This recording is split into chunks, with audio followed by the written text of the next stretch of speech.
So picture this. You're a cow living on a dairy farm, minding your own damn business, munching on some grass, cow things. Then out of nowhere, a bunch of Russian soldiers come in and start wreaking havoc. They start killing everything in sight, targeting you and your cow friends for artillery practice. It's like the Hunger Games, but with more udders. Some cows even resorted to eating each other's tails because they were so damn hungry. And let me tell you, those survivors are absolutely traumatized. They've been through some serious shit.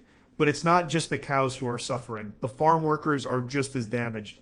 They had to deal with these Russian soldiers who were initially civil, but then turned into completely different people after an engagement with Ukrainian forces.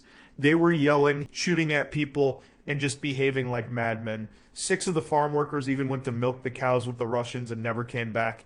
Their remains haven't even been found yet. And now, even though the Russians are long gone, the Husarivka farm is still dealing with the aftermath of their occupation. The buildings are destroyed, and the land is filled with mines. It's like a real-life version of Minesweeper, except you can't just hit restart if you fail. The Halo Trust, a landmine clearance charity, says that Ukraine is facing the heaviest landmine contamination the world has seen since the Second World War.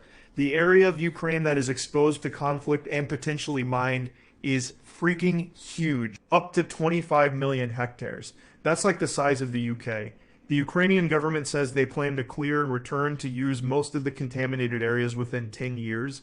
But in the meantime, farmers like Yurii Vovchenko, the farm manager at Husarivka, can't wait around for conferences and legal reform. His farm workers are out there clearing the land themselves, finding mines and unscrewing the detonators. They've found thousands so far and are lucky none of them have been booby-trapped. Some farmers even made their own mine clearing machines out of old tractors and Russian tanks, which is both badass and terrifying. But hey, circumstances make you innovators, right? All in all, it's a pretty grim situation. But it's good to see that there are people out there fighting to clear the land and help restore the agriculture sector in Ukraine. I mean, let's face it, we all like to eat, and Ukraine's got some damn good food. So let's hope that the Ukraine Recovery Conference signals the start of a widespread effort to help the country clear those mines and get back on its feet. That's about it. See ya.